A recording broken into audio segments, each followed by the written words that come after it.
Good evening. This is Akashvani. I am Naresh Mago with the news at 9.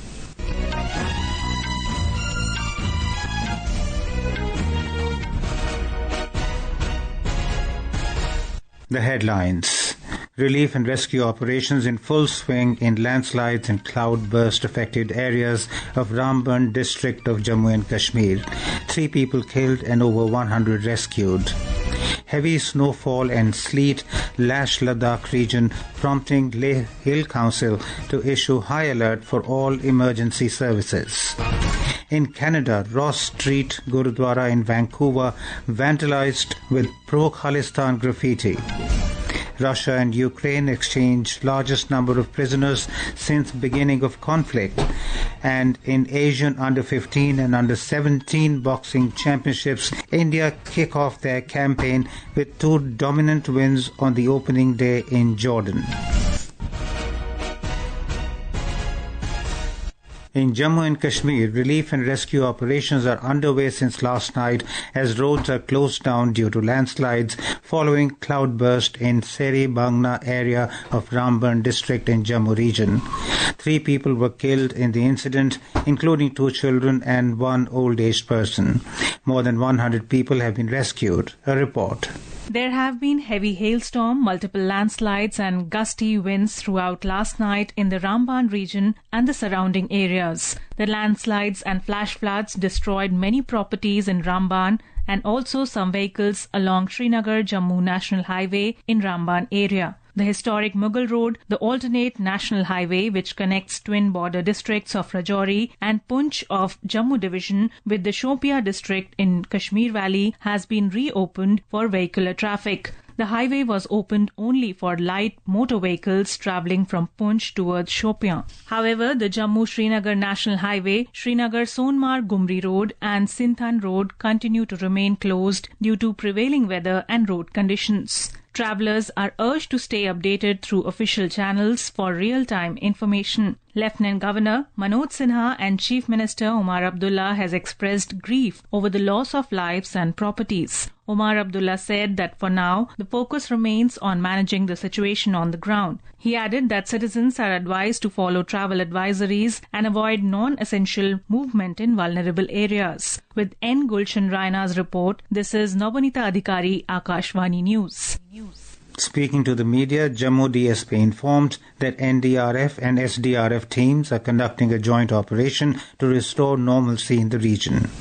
यहाँ पे police administration, civil administration, NDRF, SDRF सारे मिलके और civil क्यूआरटीज हमारी जो पुलिस के साथ एसोसिएशन है उनका। उसके अलावा बहुत खुशी की बात यह है कि सिविल लोग भी हमारे साथ मिलके काम कर रहे हैं। वो ये नहीं देख रहे हैं कि कौन है, जॉइंट एफर्ट्स लगा रहे हैं। और जिस तरह से दिन को सब ठीक लग रहा था कि मौसम ठीक हो जाएगा और कई जगहों पे हम क्लियरेंस भी कर चुके थे, लेकिन अभी आप बारिश दोबारा से शुरू हो गई है तो हमारा रेस्टोरेशन वर्क में थोड़ी सी प्रॉब्लम आ रही है। मुझे लगता है सुबह तक हम कुछ, अगर मौसम ठीक रहा तो इस वर्क को दोबारा से तेजी लाएंगे।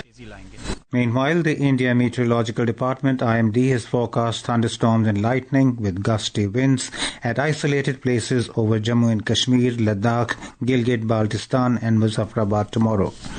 In Ladakh, the weather conditions have turned hazardous with incessant snowfall and sleet since yesterday, paralyzing normal life. Road transport as well as air connectivity have remained affected, causing inconvenience to people and tourists. Our Leh correspondent has filed this report.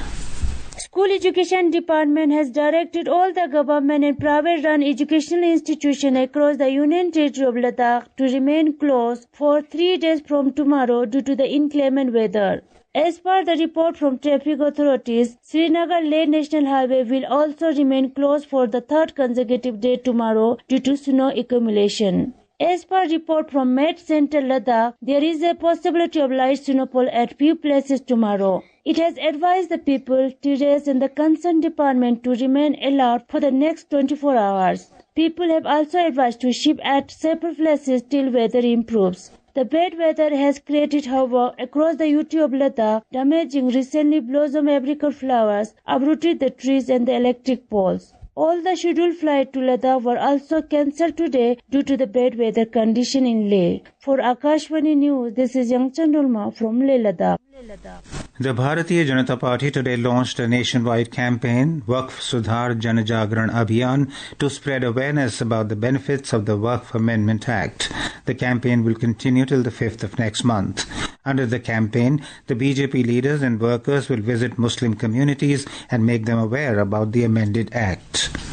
Congress President Mallikarjun Kharge today alleged that the Waqf Amendment Act has been brought by the BJP to create division among communities. Addressing a public meeting at Dal Sagar Khel Maidan in Buxar, Mr. Kharge alleged that the new Waqf Act is a conspiracy to create rift in the society. Mr. Kharge claimed that the people of Bihar would reject the NDA alliance in the upcoming Bihar Assembly elections. On the other hand, the BJP has countered this allegation of the Congress leader. BJP State President Dr. Dilip Jaiswal said Mr. Kharge is trying to mislead people. He said Bihar has got a package of 3 lakh crore rupees for development. Prime Minister Narendra Modi is scheduled to arrive in Jeddah on a 2-day visit to Saudi Arabia on Tuesday, marking the first visit by an Indian leader to Saudi Arabia's commercial hub in over 4 decades. The high-profile visit underscores the remarkable transformation of India-Saudi relations from modest beginnings to a comprehensive strategic partnership spanning economic, defense and cultural dimensions. More from our correspondent. Saudi Arabia stands as India's 5th largest trade partner, while India ranks as Saudi Arabia's 2nd largest trade partner. During the financial year 2023-24, bilateral trade flourished, with India's imports from Saudi Arabia reaching $31.42 billion and exports to Saudi Arabia valued at US $11.56 billion. Saudi Arabia is also a key partner in the India, Middle East, Europe Economic Corridor, an ambitious multimodal connectivity project. Indian Ambassador to the Kingdom of Saudi Arabia, Dr. Suhail Ajaz Khan, talks to Akashwani News on this. IMEC is a very important connectivity project between India and Saudi Arabia and the other regional and international partners. And as part of the IMEC, there are many components. One thing is the multimodal logistic connectivity between India, Saudi Arabia, and on the west side with the Europe.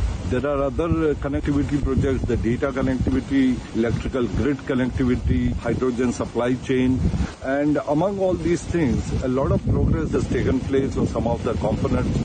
Both countries are also accelerating talks on a free trade agreement with the Gulf Cooperation Council, aiming to further deepen economic integration and mutual growth. This is Vinod Kumar for Akashwani News from Jeddah. In Madhya Pradesh, Chief Minister Dr. Mohan Yadav today released 2 cheetahs, namely Prabhash and Pavak, into the Gandhi Sagar Sanctuary in Mandsaur. On this occasion, he stated that Prime Minister Narendra Modi has bestowed the pride of transforming Madhya Pradesh, known as the Tiger State, into a cheetah state as well. Dr. Yadav also informed that 4 more cheetahs will arrive from Botswana next month. Gandhi Sagar में आज एक नया इतिहास रचा गया है।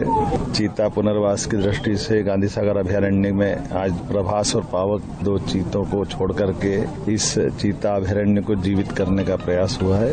मेरी अपनी ओर से प्रदेशवासियों, देशवासियों को बधाई। This is Akashwani giving you the news. For quick news updates round the clock, follow us on our X handle at AIR News Alerts.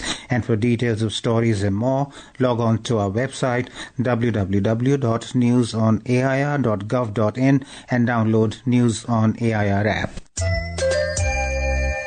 In Canada, a prominent gurdwara in Vancouver was vandalized with Pro-Khalistan graffiti overnight, sparking outrage among the local Sikh community. The incident occurred at the Khalsa Diwan Society Gurdwara, commonly known as the Ross Street Gurdwara. The Gurudwara administration shared images on the platform X showing the word Khalistan spray-painted in several locations.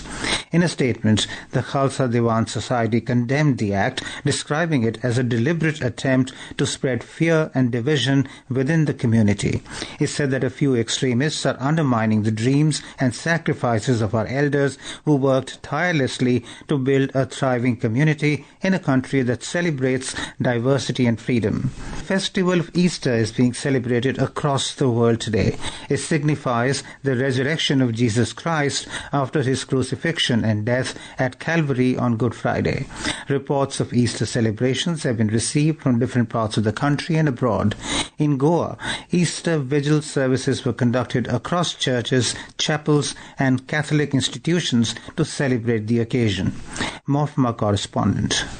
Easter Vigil services were conducted across churches, chapels and Catholic institutions throughout the state of Goa as Christians came together in joyful celebration of the resurrection of Jesus Christ on Saturday night. At the St. João Facundo Church in Khorli village, the faithful gathered in large numbers to attend the solemn Easter Midnight Mass, considered one of the most important liturgical services in the Roman Catholic Church calendar.